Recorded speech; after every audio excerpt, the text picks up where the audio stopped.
Guys ഇതാണ് ഇതിൻ്റെ ഒരു ചെറിയൊരു ടോപ്പ് എൻഡ് എന്ന് വേണേൽ പറയാം.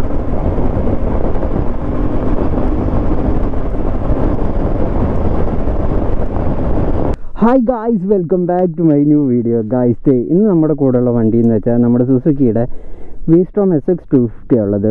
നമ്മുടെ റോഡുകളിലൊക്കെ അധികം കാണാൻ കിട്ടാത്തൊരു വണ്ടിയുടെ കേട്ടോ ഇത്. ഞാൻ അങ്ങനെ പറയാനുള്ള കാരണം എന്ന് വെച്ചാൽ ഇത് ബേസിക്കലി നമ്മുടെ ജിക്സറിൻ്റെ ഏകദേശം ഒരു DNA-ലും ഒക്കെയാണ് വരുന്നത്. പക്ഷേ ഇതിൻ്റേതായിട്ടുള്ള ക്യാരക്ടറും കാര്യങ്ങളും ഒക്കെ തന്നെയുണ്ട്. പക്ഷേ എന്നാലും നമുക്ക് ജിക്സർ ആയാലും ജിക്സർ SF ആയാലും നമ്മുടെ റോഡുകളിൽ പരിചയമുള്ള ഒരു വണ്ടിയാണെന്ന് വേണമെങ്കിൽ പറയാം. പക്ഷേ ഇതിൻ്റെ കാര്യത്തിൽ അങ്ങനെയല്ല. ഇത് അത്യാവശ്യം റെയറായിട്ടുള്ള വണ്ടി കേട്ടോ. എന്ന് വെച്ചാൽ ഞാൻ പറയാനുള്ള കാരണമെന്ന് വെച്ചാൽ വേറെ ഒന്നും തന്നെയല്ല. ഒന്നാമത്തെ കാര്യം ഇതിൻ്റെ പ്രൈസ്, രണ്ടാമത്തെ കാര്യം ഈ വണ്ടിയുടെ ക്യാരക്ടർ അറിഞ്ഞവർ മാത്രമേ ഈ വണ്ടി എടുക്കത്തുള്ളൂ. അതെന്തൊക്കെയാണെന്ന് ഞാൻ ഡീറ്റെയിൽ ആയിട്ട് നമ്മുടെ റിവ്യൂവിനകത്ത് തന്നെ പറഞ്ഞുതരാം. നമുക്ക് നേരെ വീഡിയോയ്ക്കകത്ത് തന്നെയോ ഫസ്റ്റ് നമ്മൾ ലുക്സ് ചെയ്യുന്ന തന്നെ തുടങ്ങാം. ഫ്രണ്ട് നോക്കുന്ന ടൈമിൽ നമ്മൾ ജിക്സറിലൊക്കെ കണ്ടു വന്നേക്കുന്ന അതേപോലത്തെ ഒരു ഹെഡ്ലൈറ്റ് സെറ്റപ്പ് കേട്ടോ ഇതിനകത്ത് വന്നേക്കുന്നത്. അത്യാവശ്യം രസമുണ്ട്. അധികം വന്നേക്കുന്ന ഒരു ഹെഡ്ലൈറ്റ് സെറ്റപ്പ് ഇത് വന്നേക്കുന്നതെന്ന് പറഞ്ഞാലും ഇതിൻ്റേതായിട്ടുള്ള ഒരു ഐഡൻറ്റിറ്റിയിൽ അത് കൊടുത്തേക്കുന്നത്. അതെന്താണെന്ന് ഞാൻ ആദ്യം തന്നെ കാണിച്ചു തരാം.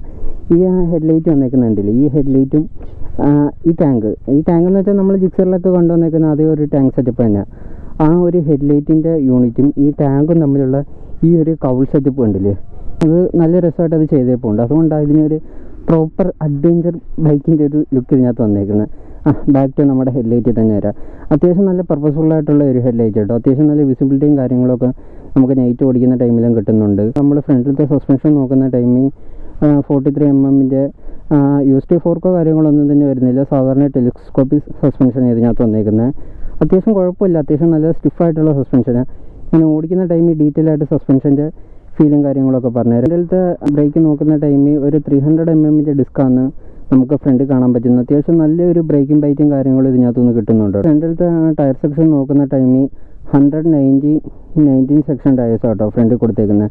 അത്യാവശ്യം വലിയൊരു വീൽസാണ് ഫ്രണ്ടിൽ കൊടുത്തേക്കുന്നത്. എന്ന് വെച്ചാൽ നമ്മൾ സാധാരണ അഡ്വഞ്ചർ ബൈക്സ് കണ്ടുവരത്തില്ലേ, എന്ന് വെച്ചാൽ അഡ്വഞ്ചർ ബൈക്സിലെന്ന് പറയുമ്പം സാധാരണ പ്രോപ്പർ അഡ്വഞ്ചർ ബൈക്സിലൊക്കെ ഒരു 21 ഇഞ്ചിൻ്റെ വീൽസാണ് കൊടുത്തേക്കുന്നത്. പക്ഷേ ഇത് 19 ഇഞ്ചാണ്. സാധാരണ സ്ക്രാംബ്ലേഴ്സിലൊക്കെ വരത്തില്ലേ, അതേ ഒരു സെറ്റപ്പ് തന്നെ. എന്ന് വെച്ചാൽ ബാക്കിൽ 17-നും ഫ്രണ്ടിൽ 19-നും ആ ഒരു സെറ്റപ്പിലാണ് കൊടുത്തേക്കുന്നത്. ആഫ്റ്റർ മാർക്കറ്റായിട്ട് ചെയ്തേക്കുന്ന ഒരു ക്രാഷ് കാർഡാണ് ഈ വെച്ചേക്കുന്നത്. ഇത് മോട്ടോ ടോർക്കിൻ്റെ കുഴപ്പമില്ല, അത്യാവശ്യം നല്ല സ്റ്റഡി ആയിട്ടുള്ള ഒരു ക്രാഷ് കാർഡ് സംഭവമാണ്. സൈഡിലേക്ക് വരുമ്പം 249cc ഓയിൽ കൂൾഡ് എഞ്ചിനാണ് നമുക്ക് ഈ കാണാൻ പറ്റുന്നത്. എന്ന് വെച്ചാൽ സുസുക്കിയുടെ പ്രൂവൺ ആയിട്ടുള്ള ഒരു 250cc എഞ്ചിനാണെന്ന് വേണമെങ്കിൽ പറയാം കേട്ടോ. നമ്മൾ ജിക്സറിലോ ഒക്കെ കണ്ടുവന്നേക്കുന്ന ആ സെയിം 250cc എഞ്ചിനാണെന്ന് വന്നേക്കുന്നത്. ഇതിനകത്ത് ട്യൂണിങ്ങിലോ കാര്യങ്ങളോ ഒന്നും മാറ്റിയിട്ടില്ല. സെയിം നമ്മൾ ജിക്സറിൽ എന്താണെന്ന് കൊണ്ടേക്കുന്ന ആ സെയിം സാധനം തന്നെയാണ് ഇതിനകത്ത്. പ്രൊഡ്യൂസിങ് 26 PS പവറും 22 N ടോർക്ക് ഇതിനകത്ത് ഉണ്ടാക്കുന്നുണ്ട് കേട്ടോ. അത്യാവശ്യം നല്ല പവർഫുൾ ആയിട്ടുള്ള ഒരു വണ്ടിയാണ്. എഞ്ചിൻ ഫീലൊക്കെ ഞാൻ ഓടിക്കുന്ന ടൈമിൽ ഡീറ്റെയിൽ ആയിട്ട് പറഞ്ഞുതരാം. വന്നേക്കുന്നതെന്ന് വെച്ചാൽ 140/17 സെക്ഷൻ ടയേഴ്സ് കേട്ടോ ബാക്കി വന്നേക്കുന്നത്. ഒരു ഡ്യുവൽ പർപ്പസ് ടയേഴ്സ് ഇതിനകത്ത് വന്നേക്കുന്നത്. കുഴപ്പമില്ലാത്ത ഗ്രിപ്പും കാര്യങ്ങളൊക്കെ ടയറിൻ്റെ ഭാഗത്തുനിന്ന് കിട്ടുന്നുണ്ട്. പിന്നെ ബാക്കിലത്തെ ബ്രേക്ക് നോക്കുന്ന ടൈമിൽ 230mm ഡിസ്കാണ് ബാക്കി വന്നേക്കുന്നത്. ഒരു ട്വിൻ എക്സോസ്റ്റ് പോലെയാണ് ഇതിനകത്ത് വന്നേക്കുന്നത്. കണ്ടില്ലേ, അത്യാവശ്യം ഇവിടെ ഒരു പ്ലാസ്റ്റിക് കേട്ടോ ഈ സംഭവം. ഇത് കുഴപ്പമില്ല, മെറ്റല്. പക്ഷേ ഇതൊരു പ്ലാസ്റ്റിക് സംഭവമാണ്, ഒരു ഗ്ലോസി ഫിനിഷ് പോലെ കൊടുത്തേക്കുന്നത്. പിന്നെ ഇതിനകത്ത് വന്നേക്കുന്നതെന്ന് വെച്ചാൽ ഇത് ഓഫ് റോഡ് പിക്സ് ആയിട്ട് നമുക്ക് യൂസ് ചെയ്യാം. ഈ സ്പൈക്സൊക്കെ ഊരിയിട്ടിട്ട് അങ്ങനെ ചെയ്യാൻ പറ്റുന്നതാണ്. അതിൻ്റെ ഭാഗത്ത് കുഴപ്പമില്ല. പിന്നെ നമ്മൾ ബാക്കിലേക്ക് വരുമ്പം തീരെ 10 പൈസയ്ക്ക് കൊള്ളാത്തൊരു ടെയിലാന്ന് വേണമെങ്കിൽ പറയാം. ടെയിൽ ലൈറ്റ് വലിയ കുഴപ്പമില്ല, പക്ഷേ ഈ ഒരു ടെയിൽ അസംബ്ലി ഒരു രസമില്ല കേട്ടോ. ഭയങ്കര ഷോക്കായിട്ടുള്ളൊരു ടെയിൽ അസംബ്ലിയാണ്. നമ്മുടെ ടോപ്പ് ബോക്സ് വെക്കാൻ പറ്റുന്ന ഒരു സെറ്റപ്പ് ഇതിനകത്തുണ്ട് കേട്ടോ. ഇതിൻ്റെ ആവശ്യമില്ല, ഈ പ്ലേറ്റ് വെക്കേണ്ട ആവശ്യമില്ല. അല്ലാതെ തന്നെ ഡയറക്റ്റ് നമുക്ക് ബോക്സസൊക്കെ ഇത് ഫിറ്റ് ചെയ്യാവുന്നേ ഉള്ളൂ. പിന്നെ നമ്മൾ സീറ്റ് നോക്കുന്ന ടൈമിൽ ഒരുവിധം കുഴപ്പമില്ലാത്ത നല്ല വലിയൊരു സീറ്റ് കേട്ടോ. നിങ്ങളുടെ ഏത് ടൈപ്പിലുള്ള നിതംബങ്ങളാണെങ്കിലും ഇതിനകത്ത് ഇരുന്നോളൂ, അതിലൊന്നും കുഴപ്പമില്ല. പില്ലിയനായാലും അങ്ങനെ തന്നെ അത്യാവശ്യം നല്ല സോഫ്റ്റ് ആയിട്ടുള്ള ഇതാണ്. പിന്നെ ഇനി ഞാൻ കയറിയിട്ട് കാണിക്കാം. ഇതിൻ്റെ ഒരു സീറ്റ് ഹൈറ്റ് വെച്ചിട്ട് എനിക്ക് 2 സൈഡും പ്ലാന്റഡ് ഫുട്ടൊന്നുമില്ല, ജസ്റ്റ് തൊടാനേ പറ്റുന്നുള്ളൂ. അത്യാവശ്യം സീറ്റ് ഹൈറ്റുള്ള ഒരു വണ്ടി കേട്ടോ. ഏകദേശം 820mm എന്തോ ഇതിന് സീറ്റ് ഹൈറ്റും കാര്യങ്ങളൊക്കെ വരുന്നുണ്ട്. സ്വിച്ചും കാര്യങ്ങളൊക്കെ നോക്കുന്ന ടൈമിൽ ബേസിക് ആയിട്ടുള്ള സ്വിച്ചസൊക്കെ ഇതിനകത്ത് വന്നേക്കുന്നത്. സാറിന് ഒരു 150 to 250cc നോക്കുന്ന ടൈമിൽ ബേസിക് ആയിട്ടുള്ള കാര്യങ്ങൾ അതൊന്നും ഞാൻ എടുത്തു പറയുന്നില്ല. ജസ്റ്റ് ഒന്ന് എക്സോസ്റ്റ് നോട്ട് കൂടെ കേൾപ്പിച്ചു തരാം.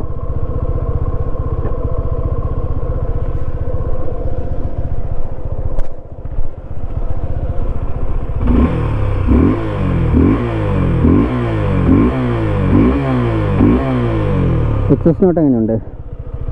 കിടിലല്ലേ? നമുക്കിനി വണ്ടി ഓടിച്ചുകൊണ്ട് സംസാരിക്കാം. വണ്ടി ഓടിക്കാനൊക്കെ ഒരു രക്ഷയില്ല കേട്ടോ. എന്ന് വെച്ചാൽ ബട്ടർ സ്മൂത്തായിട്ടുള്ള ഒരു എൻജിനാണ്. നമുക്ക് ഒരു തരത്തിലുള്ള മടിയോ എന്ന് വെച്ചാൽ ഒരു തരത്തിലുള്ള ഒരു ഡിസ്കംഫോർട്ടോ ഒരു ലാഗോ ഒന്നും തന്നെ തോന്നുന്നില്ല കേട്ടോ. ഇതിനകത്ത് വന്നേക്കുന്ന ഒരു 6 സ്പീഡ് ഗിയർ ബോക്സ് വന്നേക്കുന്നത്. അത്യാവശ്യം നല്ല പ്രിസൈസ് ആയിട്ടുള്ള സ്മൂത്ത് ആയിട്ടുള്ള ഷിഫ്റ്റിംഗ് കേട്ടോ. പോത്ത് ഓഫ് റോഡ് ബൈക്കാണെന്നും പറഞ്ഞാൽ എല്ലാവരും കൺസിഡർ ചെയ്തേക്കുന്നത്. പക്ഷേ ഇതൊരു ഓഫ് റോഡ് ബൈക്കെന്ന് ഞാൻ പൂർണ്ണമായിട്ടും വിളിക്കത്തില്ല. ഒരു ലൈക്ക് ഒരു സ്ക്രാംബ്ലർ അങ്ങനെ വേണമെങ്കിലും വിളിക്കാൻ പറ്റുമെന്ന് ചോദിച്ചു കഴിഞ്ഞാൽ വേണേൽ വിളിക്കാം. ഒരു സ്ക്രാംബ്ലറായിട്ടുള്ള ഒരു ബൈക്ക് അങ്ങനെയാണ് ഞാനിതിനെ കാണുന്നത്. ഇത് പ്രോപ്പറായിട്ടുള്ള ഒരു ഓഫ് റോഡ് ബൈക്ക് ഒന്നും തന്നെയല്ല. ഇനി നമുക്ക് റൈഡ് ഫീൽ എങ്ങനെ ഉണ്ടെന്ന് പറയാം.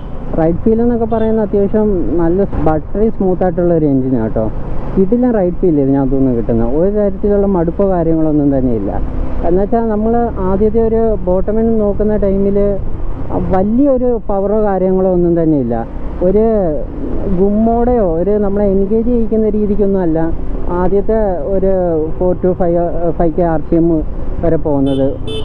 ബോട്ടമിൻ്റെ വലിയ കിടിലൊന്നുമല്ല. അങ്ങോട്ട് കഴിഞ്ഞ് ഒരു മിഡ് റേഞ്ച് അങ്ങോട്ട് എത്തുമ്പോഴത്തേക്കാണ് വണ്ടിയുടെ ആ ഒരു പവർ നമുക്ക് കിട്ടി തുടങ്ങുന്നത്. ഒരു മിഡ് റേഞ്ച് ആയി കഴിഞ്ഞാൽ വണ്ടിയുടെ കിടിലം പവറാട്ടോ. എന്ന് വെച്ചാൽ നമ്മളെ എൻഗേജ് ചെയ്യിക്കാനുള്ള എല്ലാ പവറും കാര്യങ്ങളും തന്നെ ഇതിനകത്തുണ്ട്. അതിൻ്റെ ഭാഗത്തുനിന്ന് യാതൊരു ഡൗട്ടോ ഒന്നും തന്നെയില്ല. നമ്മൾ ടോപ്പനിലേക്ക് എത്തുന്ന ടൈമിൽ ഒരുവിധം ടോപ്പ് ഉണ്ടെന്ന് പറയാം. ഒരു ടോപ്പ് സ്പീഡൊക്കെ നോക്കുന്ന ടൈമിൽ ഒരു 140 ഒരു 145 വരെയൊക്കെ വണ്ടി കയറും. അത് കഴിഞ്ഞ് കഴിഞ്ഞാൽ വണ്ടി സാച്ചുറേറ്റ് ആയി തുടങ്ങും. വണ്ടി പിന്നെ എഴുതത്തേ ഉള്ളൂ. ഇപ്പോൾ എഴുതിന് ക്ലൈംബിങ് സ്പീഡാണ് ബാക്കിയുള്ളത്. ഇതാണ് എൻജിൻ്റെ ഒരു ക്യാരക്ടർ എന്നൊക്കെ പറയുന്നത്. സ്ലോ സ്പീഡ് ഓടിച്ചുകൊണ്ട് നടക്കാനാണെങ്കിലും കുഴപ്പമില്ല. അത് ഞാൻ പിന്നെ അങ്ങനെ ഒന്ന് ഓടിച്ച് കാണിക്കാം. ഇപ്പം ഈ ഹൈവേയിൽ ഞാൻ അങ്ങനെ നോക്കുന്നില്ല. നമ്മൾ ജിക്സറി നോക്കുന്ന ടൈമിൽ ഏകദേശം ഇതിനെക്കാട്ടി ഒരു 10-15 കിലോ എന്തോ കുറവാണ് ജിക്സർ.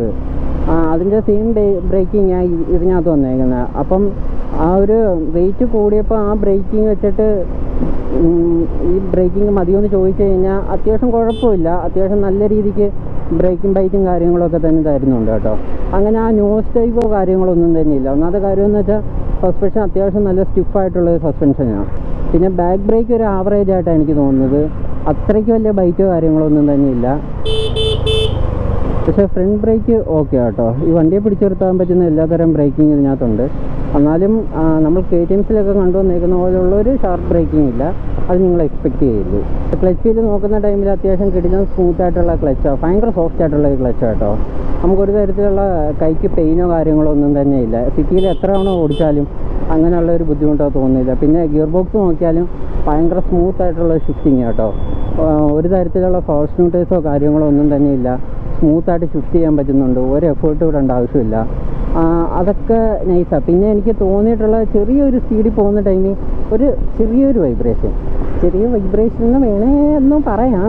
അത് മെയിനായിട്ട് തോന്നിയെന്ന് വെച്ചാൽ ഈ ഫ്രണ്ട് ഹെഡിൽ അവിടെ നിന്നാണ് എനിക്ക് മെയിനായിട്ട് തോന്നുന്നത്. ആ ഫൈബർ പീസസ് ഒക്കെ ഇല്ലേ, അതിൻ്റെ ഭാഗത്തുള്ള വൈബ്രേഷൻ ആണെന്നാണ് എനിക്ക് തോന്നുന്നത്. അത് തന്നെ ആയിരിക്കണം. പിന്നെ നമ്മുടെ റൈഡിംഗ് പോസ്റ്റർ നോക്കിയാൽ അത്യാവശ്യം നല്ല അപ്രൈറ്റ് ആയിട്ടുള്ളൊരു റൈഡിംഗ് പോസ്റ്റർ കേട്ടോ. അതെ, ഇതാണ് എൻ്റെ നോർമൽ റൈഡിംഗ് സ്റ്റൻസ്. ഇത് വെച്ചിട്ട് എനിക്ക് ഒരു തരത്തിലുള്ള ഫ്രണ്ടിലോട്ട് ലീനോ കാര്യങ്ങളോ ഒന്നും തന്നെയില്ല. പിന്നെ ഇതൊരു ഓഫ് റോഡ് ബൈക്കാണ്. നിന്നോടിക്കുമ്പോൾ എങ്ങനെ ഉണ്ടെന്ന് ചോദിച്ചു കഴിഞ്ഞാൽ ഓക്കെ, എൻ്റെ ഹൈറ്റിന് ഇത് ഓക്കെയാണ്. കിടിലുമായിട്ട് എനിക്ക് നിന്ന് ഓടിക്കാൻ പറ്റുന്നുണ്ട്. ഇത് ഓഫ് റോഡ് കൊണ്ടുപോകുന്ന ടൈമിൽ എണീറ്റ് നിൽക്കുന്ന ടൈമിൽ എൻ്റെ ഹൈറ്റ് വെച്ചിട്ട് ഇത് ഓക്കെയാണ്.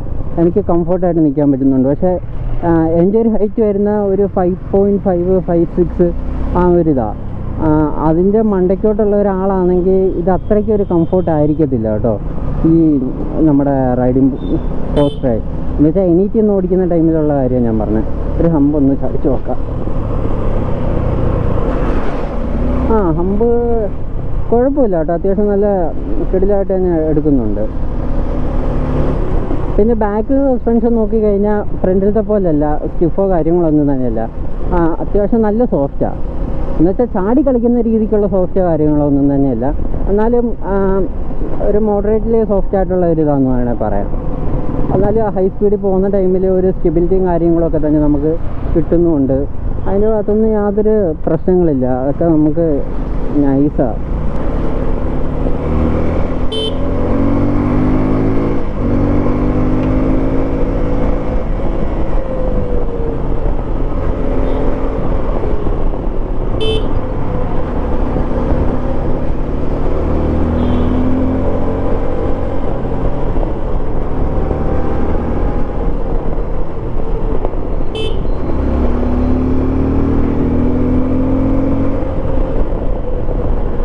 ഗൈസ് കണ്ടില്ലേ, വണ്ടിയുടെ ഒരു ഫീൽ ചെയ്തൊക്കെ തന്നെയാണ്. പിന്നെ വണ്ടി കയറുന്നുണ്ട്, വണ്ടിക്ക് കുഴപ്പമില്ലാത്ത ഒരു ടോപ്പ് ആൻഡ് പെർഫോമൻസ് ആണെങ്കിലും ഉണ്ട്. പക്ഷേ എന്നുവെച്ചാൽ ഒരു നമ്മളെ പ്രീതിപ്പെടുത്തുന്ന രീതിക്കുള്ള ഒരു പവറോ കാര്യങ്ങളോ ഒന്നും അല്ല അത്. എന്നുവെച്ചാൽ പെട്ടെന്ന് കിട്ടുന്ന ഒരു പവറല്ല അത്. പവറുണ്ട് വണ്ടിക്ക്, അത് ആവശ്യത്തിനുള്ള പവറും കാര്യങ്ങളും ഉണ്ട്. അത് പക്ഷേ പെയ്യെ നമുക്കിങ്ങനെ തരുത്തുള്ളൂ, അതാണ് ഒരു പ്രശ്നം. എന്നുവെച്ചാൽ ബിഗിനർ ഫ്രണ്ട്ലി ആയിട്ടുള്ളൊരു വണ്ടിയാണെന്ന് ചോദിച്ചു കഴിഞ്ഞാൽ ഇത് അത്യാവശ്യം ബിഗിനർ ഫ്രണ്ട്ലി ആയിട്ടുള്ള ഒരു വണ്ടിയാണ്. എന്ന് വെച്ചാൽ ഞാൻ പറയുന്നത് തീരെ ബൈക്ക് ഓടിക്കാൻ അറിയാൻ വയ്യാത്ത ആൾക്കാർക്കല്ല. അത്യാവശ്യം ഒരു 150 ഒക്കെ ഓടിച്ച് ഒരു കമ്മ്യൂട്ടർ ബൈക്കൊക്കെ ഓടിച്ച് നടക്കുന്ന ഒരാൾക്കാണെങ്കിൽ ഇത് അത്യാവശ്യം നല്ല ബിഗിനർ ഫ്രണ്ട്ലി ആയിട്ടുള്ളൊരു ബൈക്കായത്. അതിൻ്റെ ഭാഗത്തൊന്നും യാതൊരു കുഴപ്പമില്ല. അത്യാവശ്യം നല്ല അപ്രൈറ്റ് ആയിട്ട് തന്നെ കേട്ടോ ഞാൻ ഇരിക്കുന്നത്. എനിക്കിത് പോയ ഓട്ടോയുടെ മുകളിൽ വശമൊക്കെ കാണാം. എന്ന് വെച്ചാൽ അത്യാവശ്യം ഒരു കമാൻഡിങ് ഫീലില്ല നമ്മൾ ഇരിക്കുന്നത്. അതൊക്കെ നല്ല രസമുണ്ട്. ഒരു അഡ്വഞ്ചർ ബൈക്കൊക്കെ ഓടിക്കുന്ന ഒരു ഫീൽ തന്നെയാണ്. പക്ഷേ പ്രോപ്പർ ഒരു അഡ്വഞ്ചറാണെന്ന് ഞാൻ പറയത്തില്ല ഇത്. അതിന് വേറെ കാരണങ്ങളെന്ന് വെച്ചാൽ ഇതിൻ്റെ സസ്പെൻഷൻ ഒരു തരത്തിലും അങ്ങോട്ട് സഹകരിക്കുന്നില്ല. ഒരു മോഡറേറ്റ്ലി സ്റ്റിഫായിട്ടുള്ള ഇതാണ്. ഹൈ സ്പീഡ് പോകുമ്പോൾ നല്ല ഗുണമുണ്ട്, പക്ഷേ ഓഫ് റോഡ് പോകുമ്പോൾ സസ്പെൻഷൻ അത്രയ്ക്ക് പോരാ. പിന്നെ ടയേഴ്സിൻ്റെ കാര്യം നോക്കുന്ന ടൈമിൽ ടയേഴ്സ് ആണെങ്കിലും അത്യാവശ്യം നൈസാണ്, കുഴപ്പമില്ലാത്ത സീലും ഫീഡ്ബാക്കും ടയറും തരുന്നുണ്ട്. ഓവറോൾ നല്ലൊരു പാക്കേജാണ് ഈ ഒരു വണ്ടി. പൈസ ഒരു റേറ്റ്, വണ്ടിയുടെ റേറ്റ് നോക്കുന്ന ടൈമിൽ അത്യാവശ്യം ശരിയൊന്ന് എക്സ്പെൻസീവ് ആയിട്ടുള്ളൊരു ബൈക്കാണെന്ന് വേണേൽ പറയാം. വാല്യൂ ഫോർ മണി ആണെന്നൊന്നും ഞാൻ പറയത്തില്ല. അത്യാവശ്യം ഇങ്ങനൊരു വണ്ടി നോക്കുന്ന ആൾക്കാർക്കിത് വാല്യൂ ഫോർ മണിയാണെന്ന് വേണേൽ പറയാം. അല്ലാതെ വേറെ വണ്ടികളൊക്കെ ഉണ്ട് ഈ ഇതിൻ്റെ ഇതുമായിട്ട് കോമ്പറ്റ് ചെയ്യാനായിട്ട്. വണ്ടി നൈസാണ്, ഒരു തരത്തിലുള്ള ബുദ്ധിമുട്ടൊന്നും തന്നെയില്ല വണ്ടിക്കകത്ത്. വണ്ടിക്ക് ഇടിലുവാ.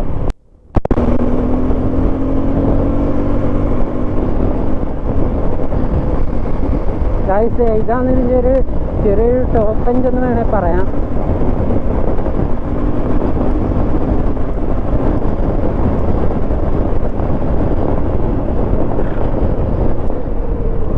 അപ്പോൾ ഗൈസ് ഇത്രയൊക്കെ തന്നെയുള്ളൂ നമ്മുടെ ചെറിയൊരു വീഡിയോ. നിങ്ങൾക്ക് വീഡിയോ ഇഷ്ടപ്പെട്ടെന്ന് വിചാരിക്കുന്നു. വീഡിയോ ഇഷ്ടപ്പെട്ട് കഴിഞ്ഞാൽ ലൈക്ക് ചെയ്യുക, ഷെയർ ചെയ്യുക, സബ്സ്ക്രൈബ് ചെയ്യുക, പിന്നെ ആ ബെല്ലൈക്കണോടൊന്ന് നിൽക്കുക. നമുക്ക് അടുത്തൊരു വീഡിയോ ആയിട്ട് അടുത്ത ദിവസം കാണാം. അതുവരേക്കും ബൈ.